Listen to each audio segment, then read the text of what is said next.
क्या हुआ? ये शोर कैसा? हे भगवान, अब क्या हो गया?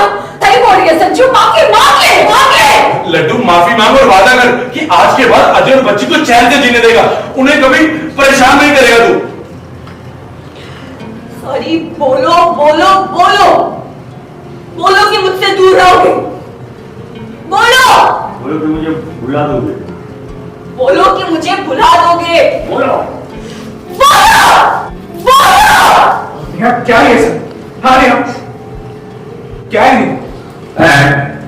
देखते रहो, इशारा किया उसने, इशारा किया उसने। क्या है सब कुछ नहीं? हाँ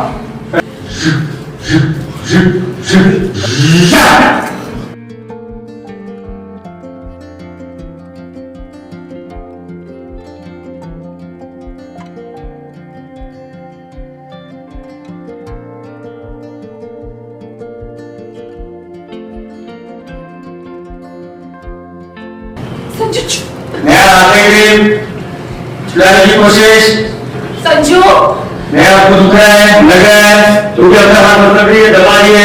तू शॉट चल रहा है, चल रहा है, चल रहा है। ध्यान, हाथ छुड़ाने की कोशिश, थोड़ा शक्ल से बॉडी लैंग्वेज से, शक्ल से बॉडी लैंग्वेज से हाथ को देख, उसको दुख रहा है, अपने के हाथ दिख रहा है, तुझे भी पेन हो रहा है, नहीं हो रहा है, पेन हो रहा है, नहीं हो रहा है। सॉरी, यही तरह करते हैं, हाथ पे जाओ संजू के, पैर नया का शेप, पिटअप नया